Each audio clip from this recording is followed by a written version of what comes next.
People were killed and 6 were injured in a shooting in Salt Lake City's Rose Park neighborhood on Wednesday evening when a fight broke out in a church parking lot outside a funeral.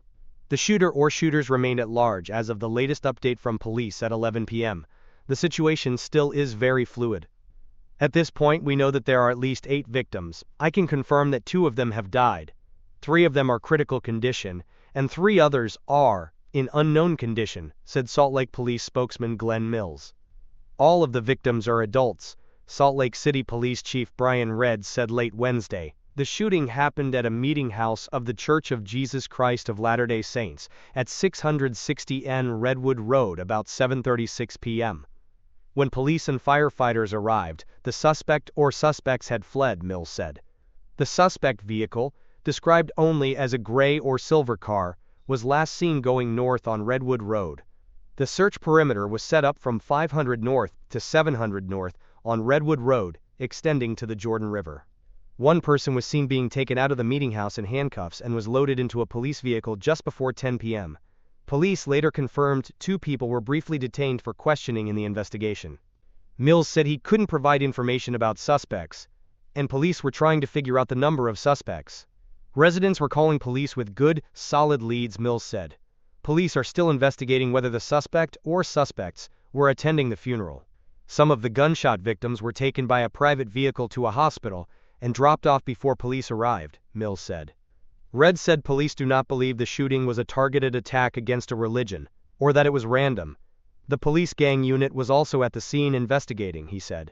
Salt Lake City Mayor Aaron Mendenhall, standing next to Redd, offered condolences to the families and the victims. This should never have happened. It should never have happened outside a place of worship. It should never have happened at a celebration of life that was happening in the church tonight. She said it affects the entire Salt Lake community. She promised that law enforcement will not rest until those responsible are found. Full stop. No matter where they go. We will find them. They will be brought to justice. Redd reiterated that promise. Redwood Road was expected to remain closed in the area for hours. It's terrifying. The shots were fired outside of the meeting house, but you could definitely hear them inside, said Dom Fiefia, who was attending the funeral with his wife. It was pretty loud, especially inside. All you could hear was quietness, and with those shots, definitely it kinda shook the whole place up.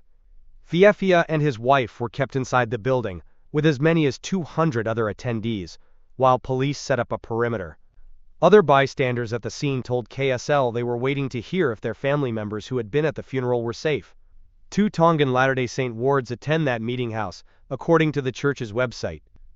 We are aware of a serious incident that occurred outside a church meeting house at 660 N Redwood Road in Salt Lake City tonight, as a memorial service was being held in the chapel. The church is cooperating with law enforcement and is grateful for the efforts of first responders, a church spokesman said in a statement late Wednesday. We extend prayers for all who have been impacted by this tragedy and express deep concern that any sacred space intended for worship should be subjected to violence of any kind, the spokesman said. Hours after the shooting, a group of people who appeared to be consoling one another stood in a parking lot on the east side of a gate separating the church from a McDonald's. A couple who live at a nearby apartment complex, who identified themselves only as Kenna and Brennan, said they heard 4 to 5 gunshots, then heard 3 more shots a bit later. He opened the door and heard crying, screaming, wailing, and he said, "Something's going on at the church over there, we need to go look," she said of her husband. "It's so crazy. I've lived here all my life and I knew this area was riddled with crime growing up. For it to happen so close now to where I live, and where me and my wife is, it's terrifying," Brennan said. And sad to see that when families all get together for a funeral service, that things can still go in that direction. Rose Park community reacts. Abigail Merworth, who lives across the street from the church, said she didn't see what happened, but heard about it from her boyfriend. Merworth said the shooting made her feel unsafe. Merworth said she felt a sense of heartbreak and grief in the air. Like a zombie feeling. Like you feel like in a zombie apocalypse, she described. Lakveer Singh, who also lives in the neighborhood near 600 North and Redwood Road, couldn't get to his home as police blocked off his street. He said while the shooting happening so close to home is devastating, he wasn't shocked by it. It's like, when you live in the world where crime and things like this happen on a daily concurrence, it's almost like it's unfortunate, but it's like, just not overly surprising, he said. Lindsay Muster, who also lives in the area, said she learned about what happened on a Rose Park community Facebook page. Like Merworth, she said the tragic incident is very concerning, especially as a mom of young children and teens. It makes me concerned just because I have 2 kids that I'm raising, and I know that not just me, but other parents in the neighborhood would probably all be worried too, she told KSL. Because it's a huge impact on not just myself, but my kids' lives. The FBI's Salt Lake field office said on X it was aware of the incident and offered help to Salt Lake police. The Salt Lake City Council posted on X, "Our hearts are with the Rose Park community following this evening's tragic shooting."